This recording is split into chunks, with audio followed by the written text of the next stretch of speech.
Now at 10, a new art exhibit is unveiled at the Spiva Center for the Arts. Plus, former NICU patients make a visit back to meet those who cared for them during their time in the hospital. And a man is hospitalized after a black bear attack in Arkansas. What authorities are saying about the incident. The 4 states' most watched news starts now. A man has been pronounced deceased after being struck by a train in Anderson, Missouri. This is KOAM News at 10. I'm Anthony Saviello. Reports of a train striking a pedestrian alerted authorities at approximately 4:30 this morning. The rail crossing is marked as a private crossing over to private property. It is a plain crossbuck, no lights, bells, or arms. Anderson police are investigating the death of the adult male struck by the train, and next of kin have been notified. The train switched crews and then continued north at about 7:20 a.m. For more updates on this story, go to our website, KOAMNewsNow.com. Let's go ahead and check in with meteorologist Lindsay Gaffney for a first look at our weather. Well, temperatures today only got up to the low 80s. That's still a bit below average, though. You can see our average temperatures starting to see that decline, so we're in the mid 80s normally this time of year. We'll get back to that in the next couple of days. And our low this morning was in the low 50s, which is very similar to what it is going to be tonight. So far right now, temperatures are dropping down into the low to mid 60s. 69 still in Carthage, 71 in Lockwood, but the rest of us are dropping down below 65, with our overnight low getting down to about 56, 57 degrees. Now we do have some clouds already pushing in. Those mostly stick around through tonight. We have a bit of a break before another round of clouds starts to move in tomorrow, along with chance for more rain showers. Now that's going to be just some isolated chances through Tuesday morning. I'm going to have those details coming up. Lindsay, thanks. The Spiva Center for the Arts unveils a new gallery. The gallery, titled The Freedom Endeavor, features portraits of local veterans holding pictures of themselves when they were serving in the military. Officials from the exhibit say the gallery is a way to remember history and those who fought for our freedoms.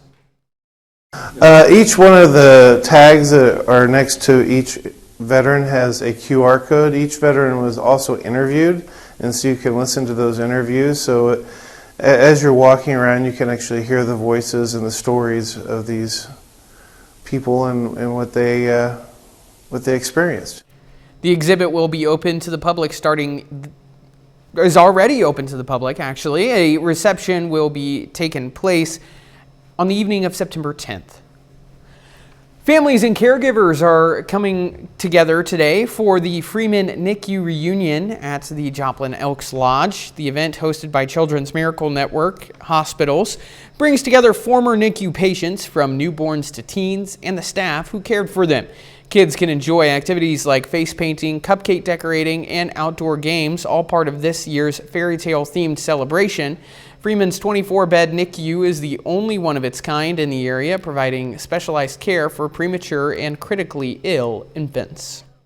I think it means a great deal to the families to be able to come and hang out with the other families that also were in the same situations as them, and they can kind of relate off of their situations and just create new friendships out of that. The reunion is a chance to celebrate survival, growth, and the bonds formed in those first critical days of life. An investigation is underway in Arkansas after a black bear attacked a severely injured a man. Lauren Spencer spoke to officials about the rare and scary incident. His son just went by to, just kind of check on him, status of his progress or whatever, and the bear was actively attacking the gentleman. Trey Reed with State Game and Fish says in nearly 2 decades with the commission, he's never heard of an attack like this.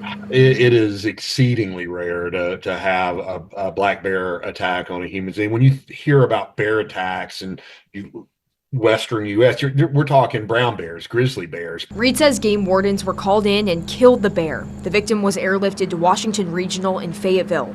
His condition is still unknown. As for the bear, its body is being tested for disease and signs it may have been fed by people. That is just not normal behavior for a black bear, and so we want to get to the what caused this. Arkansas is home to several thousand black bears, and Game and Fish says most of the time they avoid humans altogether. It's really kind of a big deal to see one, because bears typically, they have an incredible nose on them, and when they smell a human, they're going to hightail it the other direction. Our thoughts are with him and his family. Coming up, with school now in full swing, there's a warning about potential hazing risks. Plus, a look at the top 5 films at the weekend box office. Across the country, people are heading back to school. It's an exciting time for families, but also comes with a potential risk of hazing. Experts warn that hazing acts are becoming more violent and physical. Lee Waldman has more about what families and young people need to be on the lookout for. Last spring, high school lacrosse players in Syracuse, New York made headlines after they were accused of being involved in a hazing incident.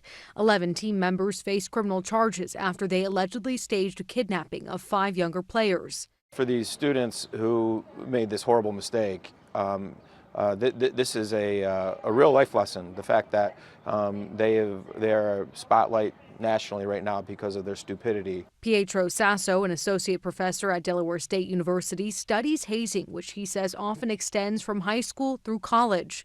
Hazing is an activity that humiliates, degrades, abuses, or endangers an individual seeking to join a group, according to advocacy group Stop Hazing. Hazing is becoming more violent and more physical. And we're seeing the use of illegal drugs in hazing. Sasso says another emerging trend in hazing is the use of social media for harassment. What used to happen is you could avoid hazing and take a break while you weren't participating in that group. Now you can't. So how do you stop it? Well, Sasso says the answer is as complicated as the problem itself. Because hazing behaviors are constantly shifting, it's like you're trying to hit a moving target. He explains it's important to address hazing head on when students are younger. It's almost like a contagion that you want to control. In national news, President Trump has signaled that his administration is ready to move to the second phase of sanctions against Russia. This is video of a past meeting between Trump and the Russian president. Sunday, a reporter asked Trump if he was ready to make the move, and he responded with a yes. Last week, Ukraine's President Volodymyr Zelensky stressed the importance of ratcheting up pressure on Moscow and all countries who trade with Russia. As previously reported, the president is growing increasingly frustrated with the lack of progress on peace and is contemplating how involved he should be personally in brokering a meeting between the Kremlin and Ukrainian leaders. And the president traveled to New York today to attend the U.S. Open. His visit comes as he continues to come under scrutiny to vows to send federal troops into cities, including Chicago. A new CBS poll finds the nation remains divided as to whether National Guard troops should be sent to cities beyond Washington. CBS News' Nicole Killian has more. President Trump traveled to New York Sunday to attend the U.S. Open. Prior to his departure, he defended his recent vows to send in the National Guard to cities like Chicago. We're going to clean up our cities. We're going to clean them up so they don't kill 5 people every weekend. That's not war. That's common sense. A new CBS News poll finds 42% of those surveyed favor the deployment of troops to other cities beyond Washington, D.C., while 58% oppose it. Opinion is sharply split along party lines, with 85% of Republicans favoring the deployment and 93% of Democrats opposing it. This weekend, President Trump posted a meme on social media that ominously warned Chicago is about to find out why it's called the Department of War. State and city leaders condemned the president's post and argued statistics show crime in the city is down. None of this is about fighting crime or making Chicago safer. None of it. For Trump, it's about testing his power and producing a political drama to cover up for his corruption. On Face the Nation, Illinois Senator Tammy Duckworth, a Democrat, condemned the president's recent threats to the Windy City. The president of the United States essentially just declared war on a major city in his own nation. This is not normal, Margaret. This is not acceptable behavior. CBS News has learned the Trump administration is pushing forward with a plan to turn a naval base north of Chicago into a staging area for potential immigration operations. According to an internal government memo obtained by CBS News, the Department of Homeland Security requested roughly 250 federal agents and 140 vehicles at the base. Nicole Killian, CBS News, Washington. A little later, what movie made the most in theaters this weekend? We have the top 5 countdown. Temperatures are going to drop down tonight again to the mid-50s, just like we saw last night, but our high tomorrow getting a little bit warmer. Let's go ahead and take a look at our tomorrow planner. 82 degrees for the high, 81, 82 across the area. And we have increasing clouds throughout the day along with some isolated rain shower chances. Now, these aren't coming until later in the afternoon, but we're going to go ahead and start looking at it. So we've got clouds already in the area. Most of these are going to move out tonight. Temperatures again dropping down to the mid-50s, getting down to about 56, 57 degrees, so a little bit warmer than yesterday. Now you can see our Indigo Sky Casino and Resort camera out in Seneca, Missouri. Not a lot going on tonight, again, outside of those clouds starting to clear. So here we are about 2 a.m. starting to see some breakage in the clouds, and then again temperatures dropping down to about 56, 57, clear skies to start our Monday morning, and then we're going to peak out to our northwestern counties.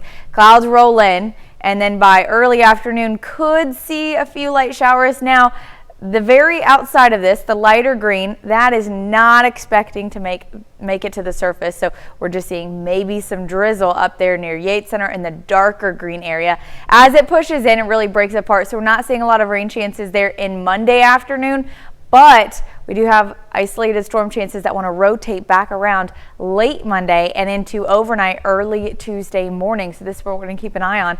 Not expecting a severe threat, but by midnight, might get an isolated storm there just to the east of Chanute, north of Parsons, maybe out in Fort Scott as well. So all these are going to rotate out towards the Missouri side by Tuesday morning. And then we're left with a lot of sunshine on Tuesday. Now I wanted to show our rain tracker because this is going to show a lot of this, again, not making it to the surface. We may get 1/10 of an inch in Fort Scott, but 1/100 of an inch in Pittsburgh, Lamar, so barely anything.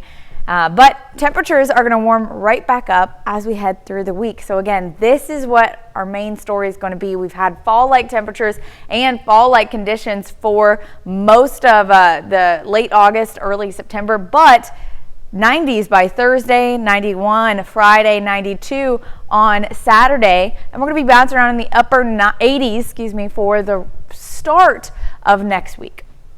Well, I'm looking forward to, I don't know what I was going to say. I'm sorry. I just That's was okay. not. There are times, and I apologize, sports. and I don't pay attention to the forecast. Well, this is a perfect forecast that you don't really have to pay attention to. It's going to get a little warmer. We still see a little summer left, and then fall comes back around in a couple of weeks. Perfect. There you go.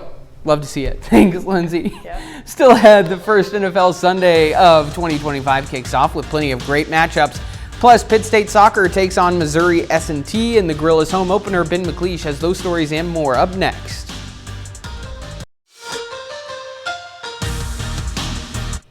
PSU Soccer opened up its season with a win on the road on Thursday. Today, the Gorillas take on Missouri S&T in front of a home crowd. The Gorillas look to start the season 2-0, taking on the Miners. Pitt State takes an early 1-goal lead, but looks to add more. Ryan Caruth streaking down the sideline into the goal box, but the keeper, Anastasia Barcom, snuffs it out and collects it for the save. Later in the half, Miners have the ball in Gorilla territory, but Haley Green with a slide tackle, that's all ball, and PSU regains possession. A few minutes later, Gorillas on the attack. Shayla Hunt collects it, passes it back to an open Caruth, but her shot on goal is saved by Barcom. Final minutes of the first half. Hunt dribbles around the defenders, chips it downfield, looking for Alyssa Hutz, but S&T gets there first and kicks it out of play as the Gorillas can't add on any more goals in the first half, and that would come back to bite them as the Miners score 3 unanswered goals in the final 45 PSU drops the home opener 3-1. In Joplin, Missouri Southern takes on Rockhurst in the Lions home opener, and MSSU comes away with a 2-1 win, its first of the season. Presley Whitmire scores the winning goal for the Lions in the 86th minute. The Kansas City Chiefs may have kicked off their season on Friday, but today marks the first NFL Sunday of the 2025 season, and we have a special matchup to start off the afternoon. The Steelers take on the Jets at MetLife Stadium. Aaron Rodgers and Justin Fields swap places in the offseason. Now they face off in Week 1. Jets take the early field goal lead, but the Steelers are driving. Rodgers runs the play action and finds a wide-open Ben Skoranek, who races into the end zone for Rodgers' first touchdown as a Steeler. But Fields leads the Jets into Pittsburgh territory. He has a clean pocket and fires it down the field to Garrett Wilson, who dives into the end zone for Fields' first touchdown as a Jet, and New York retakes the lead. We head to the fourth quarter, and it's a shootout. Steelers trail 26-24 until Rodgers threads the needle to Calvin Austin for the touchdown. Pittsburgh leads by 5. Next drive, Jets have it 4th and goal. Fields fakes the handoff, and he can walk into the end zone as the Jets retake the lead again. Their 2-point conversion is no good. Steelers trail by 1 and drive into Jets territory. Chris Boswell lines up for the 60-yard field goal, and that would have been good from 70. Pittsburgh leads 34-32. Jets need to convert on 4th down to keep their drive alive. Field escapes the pocket, finds Garrett Wilson, but Jalen Ramsey jars it loose. The Steelers take over on downs as Pittsburgh holds on with a 34-32 victory, and Aaron Rodgers gets some revenge on his former team. But let's look at some other scores around the league. Look away, Chiefs fans. Both the Raiders and Broncos won their matchups today, and Kansas City sits in last place in the AFC West after Week 1. Geno Smith throws for over 350 yards in his Raiders debut to lead Las Vegas past the Patriots in Foxborough. Bo Nix struggles in the first game of his sophomore season, throwing 2 picks. I'll tell you what, folks, the sophomore slump, it's a real thing. But Denver is able to muscle its way past the number 1 overall pick, Cam Ward-led Titans. Most games today were relatively competitive, with the exception of one. The Indianapolis Colts blow out the Miami Dolphins 33-8. Daniel Jones in his Indy debut throws for over 270 yards and a touchdown. And the Colts just may be brewing something over there in Indianapolis this season. Look out for them in the AFC South. But last year's AFC South champs, the Houston Texans, fall to the Rams in the lowest scoring game of the day, 14-9 the final score in LA. All that's left is Sunday Night Football, as the Baltimore Ravens take on the Buffalo Bills in a rematch of last year's AFC divisional round. 2 of the powerhouses in the AFC, 2 of the league's premier quarterbacks in Lamar Jackson and Josh Allen, and of course this one's living up to the hype. Baltimore leads 40-38 in the final minutes. Anthony, what just happened? So obviously, I'm watching the game because I'm obsessed with it. But Buffalo scoring, they failed a 2-pointer, so they failed to tie it. So, I mean, this is NFL. We are back. I mean, we've seen some insane games. What's been kind of like your main takeaways from just Week 1? Man, lots of good offenses in Week 1. Yeah. Lots of quarterbacks in new places like we went over. Aaron Rodgers, Daniel Jones, Justin Fields, Sam Darnold in Seattle. So there's a lot of new faces, but this game, familiar faces, 2 of the NFL's best. Yeah, and it's cool to watch both of these teams just go out. And these are 2 very good teams known for their defense and their offense, and at times kind of walk all over each other. Yeah, it's fun to watch. It's awesome to see a high-scoring game, but especially against 2 of the best teams, 2 of the best players in the NFL. Potential playoff rematch I'd happening. love to see it again. Yeah, I'd love to see it absolutely. Again. We'll be right back. The latest film in the top-grossing horror franchise of all time opened this weekend, and fans were ready. David Daniel has early estimates from the top 5 weekend box office hits. Let's go back to your place and you can take advantage of my poor judgment. I depend on your poor judgment. Caught Stealing fell to 5th place in its second weekend, earning $3.2 million, a 60% drop from its debut. If you're me and I'm you, then who's Grandma, sweetheart. Freakier Friday stayed in 4th place, adding $3.8 million. This is a true story that happened right here in my town. Weapons took 3rd place with $5.4 million for a domestic total of $143 million. My name is Alexander Hamilton. The film of the original Broadway cast of Hamilton made $10 million to debut 2nd. There's an evil here. Something I've felt before. The Conjuring Last Rites opened on top with $83 million, the best debut ever for the massively popular horror franchise. In Hollywood, I'm David Daniel. Well, time to check your lottery ticket because winning tickets for the $1.8 billion Powerball jackpot were sold in Missouri and Texas. The winning numbers were 11, 23, 44, 61, 62, with a red Powerball of 17 and a Power Play multiplier of 2. Additionally, 2 lucky tickets sold in Kansas and Texas won a $2 million prize, and 18 tickets sold across 13 states won $1 million. Saturday's wins ends a streak of 42 consecutive drawings without a jackpot winner. The jackpot will now reset to $20 million for Monday's drawing. Wow. Yeah, I forgot to buy a ticket. Hey, I did too. But imagine that. You have to split $1.8 billion. Do you think that I don't think that's enough money. You have to split that? No, I can't even acknowledge that because that is crazy. What I can acknowledge is that we do have some rain shower chances Monday starting in the afternoon and evening, and then into Tuesday morning. Not widespread and not a lot of accumulation, but then we warm up for the rest of the week. All right. And a final sports note for us, sir. The Bills are in easy field goal territory. They can easily win it with a chip shot, but we wanted to leave you guys with a little rehash of the Jets game. Anthony here is a big Jets fan. I'm a Steelers fan, so it was a little bit sweeter for me today. Was this planned? It was planned. This planned? It was planned. Tim, you're now my least favorite director. I can't believe that you went through with this. All right, well, that's been our time for tonight. There it is. I love seeing my team lose. That's been our time for tonight. Have a great night.